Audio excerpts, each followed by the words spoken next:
शीतल के गांव में उसकी शादी का दिन किसी उत्सव से कम नहीं था। गांव भर में रौनक थी।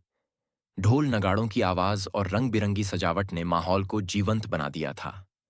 शीतल सुर्ख लाल जोड़े में, हाथों में मेहंदी की खूबसूरत डिजाइन लिए किसी राजकुमारी की तरह लग रही थी। उसके माता पिता के चेहरे पर गर्व और खुशी साफ झलक रही थी। अमन, उसका दूल्हा, अपने घोड़े पर सजा धजा अपनी बारात के साथ मंडप की ओर बढ़ रहा था। बारात जब शीतल के घर पहुंची तो माहौल में हलचल थी। नाच गाने और बधाइयों के बीच अमन के पिता ने घोषणा की, शादी का मंडप गांव के स्टेशन पर ले जाया गया है। शादी वहीं होगी। यह सुनकर शीतल के परिवार और गांव वाले चौंक गए, लेकिन उन्हें ज्यादा वक्त सोचने का मौका नहीं मिला। शादी का सामान और मंडप सब स्टेशन के लिए रवाना होने लगे। स्टेशन पर हलचल का माहौल था। शादी के लिए बनाए गए एक छोटे मंडप को स्टेशन पर सजाया गया था। बाराती और घराती दोनों ही इस अनोखी शादी के लिए उत्साहित थे। कुछ लोग ट्रेन के डिब्बों को फूलों से सजा रहे थे, तो कुछ स्टेशन पर बिछाई गई सजावट में व्यस्त थे। शादी जैसे जैसे आगे बढ़ रही थी, वैसे वैसे माहौल और दिलचस्प होता जा रहा था। अचानक एक अफरा तफरी मच गई।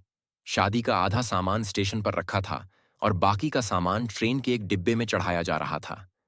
गलती से ट्रेन का गार्ड, यह समझते हुए कि सब काम हो गया है, सिग्नल दे देता है। ट्रेन धीरे धीरे चलने लगी। जैसे ही ट्रेन की गति बढ़ने लगी, लोगों को एहसास हुआ कि मंडप का सजावटी सामान और अमन के दोस्त ट्रेन में ही रह गए हैं। शीतल, जो अभी तक शांत थी, ये सब देखकर घबरा गई। शादी की एक एक चीज उसके लिए खास थी। जैसे ही ट्रेन दूर जाने लगी, शीतल ने बिना कुछ सोचे समझे अपने जोड़े को ऊपर उठाया और पटरियों की ओर भाग खड़ी हुई। बाराती और घराती यह नजारा देख हैरान थे। उन्होंने चिल्लाया, अरे, दुल्हन ट्रेन के पीछे दौड़ रही है। कुछ लोग भागते हुए उसके पीछे पीछे गए और कुछ हक्के बक्के खड़े यह दृश्य देखने लगे।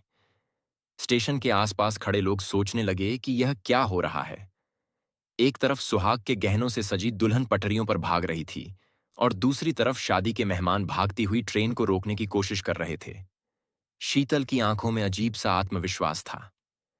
अमन और उसके दोस्त, जो पटरियों की दूसरी तरफ थे, मदद के लिए चिल्ला रहे थे। गांव के कुछ नौजवानों ने अपनी साइकिल उठाई और ट्रेन का पीछा करने लगे। कुछ लोग रेल प्रशासन को फोन करने की कोशिश कर रहे थे। दुल्हन के भागने की खबर जंगल में आग की तरह फैल गई। स्टेशन पर मौजूद लोग इस अनोखी घटना को देखने के लिए उमड़ पड़े। कुछ ने अपने मोबाइल फोन निकालकर वीडियो बनाना शुरू कर दिया। लगभग आधे किलोमीटर तक दौड़ने के बाद एक स्थानीय रेल कर्मचारी ने ट्रेन को रोका।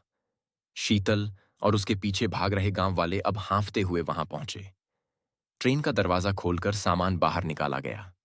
शीतल के इस साहसिक कदम के बाद माहौल में एक अलग ही उत्साह था। गांव वालों और बारातियों ने हंसी मजाक में कहा, ऐसी दुल्हन पहले कभी नहीं देखी। शीतल मुस्कुराते हुए बोली, मुझे पता था कि इस शादी को पूरा करना मेरी जिम्मेदारी है। ये सामान मेरी खुशियों से जुड़ा हुआ है। मैं इसे कैसे जाने देती। स्टेशन पर मंडप फिर से सजाया गया। गांव के बुजुर्गों ने इसे सराहा और शादी का अनुष्ठान संपन्न हुआ। शीतल और अमन ने एक दूसरे को माला पहनाई। शादी में हुई इस हलचल ने इसे यादगार बना दिया। इस शादी की कहानी गांव से निकलकर दूसरे गांवों और शहरों तक फैल गई। लोग शीतल की बहादुरी और उसकी शादी की अनोखी कहानी पर चर्चा करने लगे। शीतल का नाम हर किसी की जुबान पर था। इस अनोखी घटना ने यह सिखाया कि जब दिल में सच्चाई और जिम्मेदारी हो, तो इंसान हर चुनौती का सामना कर सकता है।